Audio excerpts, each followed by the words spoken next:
नमस्कार, मैं तनुजा श्रीवास्तव अपने चैनल में आप सबका स्वागत करती हूँ।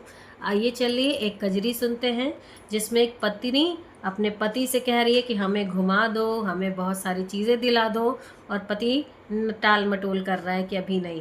तो चलिए वो क्या क्या कहती है, चलिए इस गाने के माध्यम से सुनते हैं।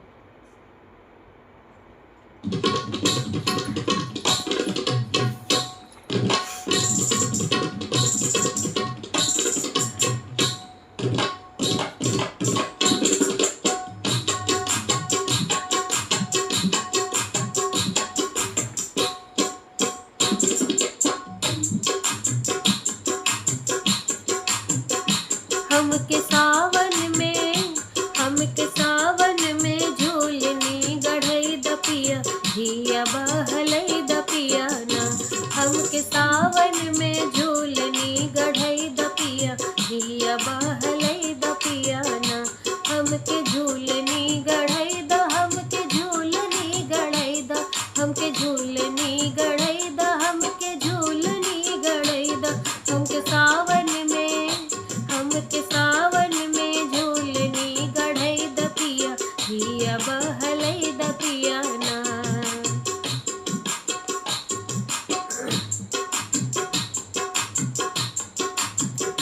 लगल झुलनी के बाजार जिया चाह के हमार।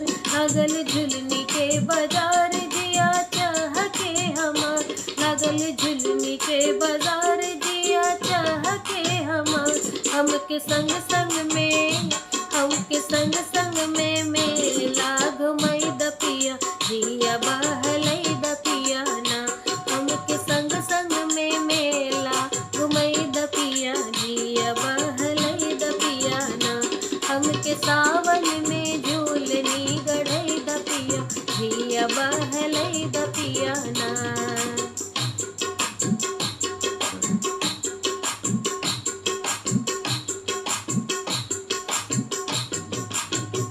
छोटकी ननद के बोलई द झूला डाल के पिया हो। छोटकी ननद के बोलई द झूला डाल के पिया। छोटकी ननद के बोलई द झूला डाल के पिया। वही झुलना में फूलवा गढ़ई दपिया जिया बहलई दपिया ना। वही झूलना में फूलवा गढ़ई दपिया जिया बहलई दपिया ना। हमके सावन में झूलनी गढ़ई दपिया जिया बहलई दपिया ना।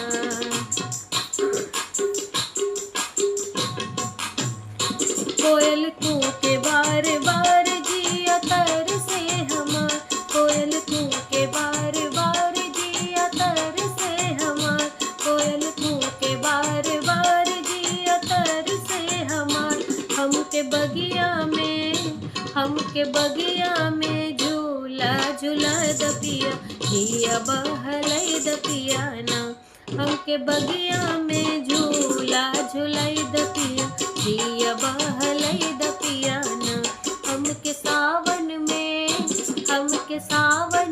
झूलनी जुड़ई दपिया जिया बहलई दपिया ना। हमके सावन में झूलनी गढ़ई दपिया जिया बहलई दपिया ना। हमके झूलनी गढ़ई द हमके झूलनी गढ़ई द हमके झूलनी गढ़ई द हमके झूलनी गढ़ई द। हमके सावन में झूलनी गढ़ई दपिया जिया बहलई दपिया ना। हमके सावन में झूलनी गढ़ई दपिया जिया बहलई दपिया ना। हमके सावन में झूलनी गढ़ई दपिया जिया बहलई दपिया ना। धन्यवाद। कैसा लगा आप सबको? थोड़ी बहुत जो गड़बड़ी हुई हो तबीयत के कारण है, इसके लिए माफ़ी चाहूँगी।